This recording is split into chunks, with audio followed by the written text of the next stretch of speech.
بسم اللہ الرحمن الرحیم۔ السلام علیکم ورحمۃ اللہ وبرکاتہ۔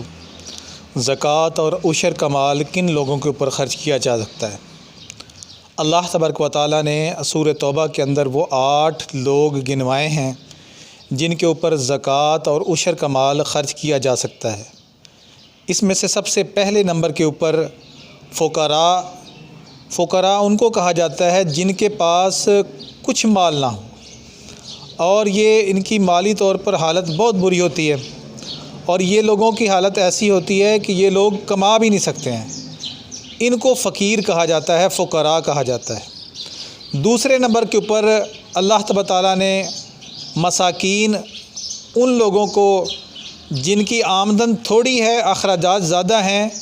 ان لوگوں کے اوپر بھی یہ زکوٰۃ اور عشر کا مال خرچ کیا جا سکتا ہے۔ عام طور پر معاشرے کے اندر مسکین کس کو کہتے ہیں؟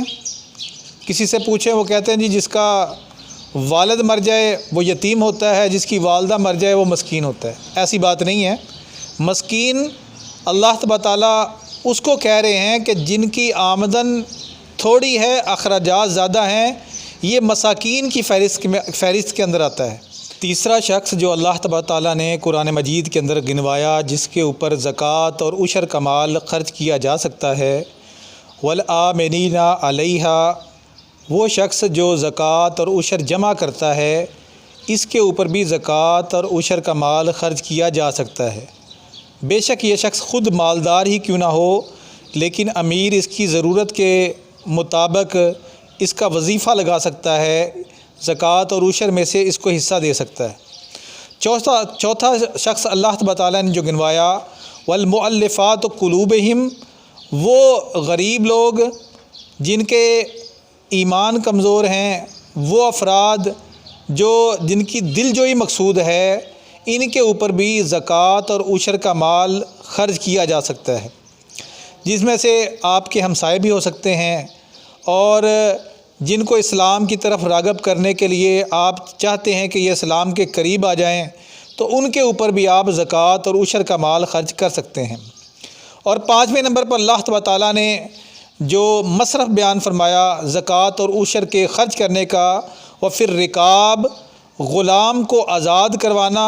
یا کافروں کی قید سے چھڑوانے کے لیے جو پیسہ خرچ کیا جا سکتا ہے، تو یہ زکوٰۃ اور عشر کا مال ان کے اوپر بھی خرچ کیا جا سکتا ہے۔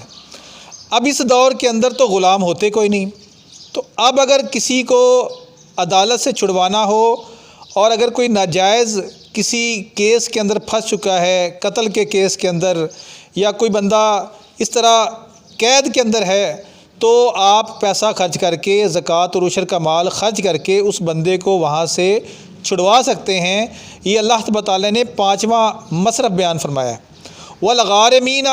اس سے مراد وہ شخص ہے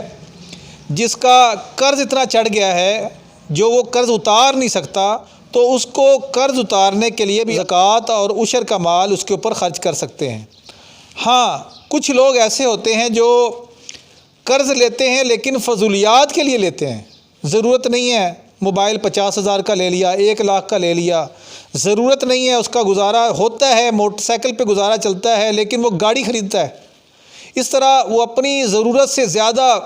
فضول خرچیوں کے لیے ادھار لیتا ہے، تو ایسے شخص کے اوپر آپ نے زکوٰۃ اور عشر کا مال خرچ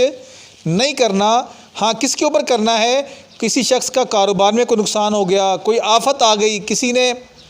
کوئی ادھار لے کر اپنا کاروبار شروع کیا، کسی نے اپنی ضرورت کے لیے ادھار لیا اور وہ واپس نہیں کر سکا، تو ایسے مقروض کا قرض ادا کرنا، اللہ تبارک و تعالیٰ نے سورہ توبہ کے اندر یہ 8 لوگوں کے اندر اس کا بھی تذکرہ فرمایا ہے۔ اور وفی سبیل اللہ، اس سے مراد وہ شخص ہے جو اللہ کی راہ کے اندر اپنا مال اور جان پیش کرتا ہے، ایسے شخص کے اوپر بھی زکوٰۃ اور عشر کا مال آپ خرچ کر سکتے ہیں۔ اللہ تبارک و تعالیٰ نے سورہ توبہ کے اندر یہ 8 لوگوں کے اندر اس کا بھی ذکر فرمایا ہے۔ وابن السبیل، اور مسافر کے اوپر بھی آپ زکوٰۃ اور عشر کا مال خرچ کر سکتے ہیں۔ ہاں، بعض اوقات ہوتا ہے کہ مسافر امیر آدمی ہے، اس کے پاس مال ہے، گاڑی ہے، وسائل ہیں، لیکن وہ کسی ایسے علاقے کے اندر گیا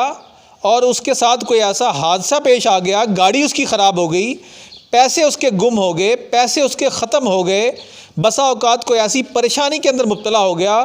پیچھے سے بندہ وہ مالدار ہے، اس کا بیک گراؤنڈ بہت مضبوط ہے، اس کو زکوٰۃ ویسے لگتی نہیں، لیکن یہ مسافر ہے، اب اس کے پاس پیسے ختم ہو گئے ہیں، تو اللہ تبارک تعالیٰ نے ایسے مسافر کے اوپر بھی زکوٰۃ اور عشر کو اس وقت کے لیے جس وقت اس کو ضرورت ہے اور اس کے پاس موجود نہیں ہے، آپ اس کے اوپر بھی زکوٰۃ اور عشر کا مال خرچ کر سکتے ہیں۔ تو اللہ تبارک تعالیٰ ہمیں صحیح معنوں میں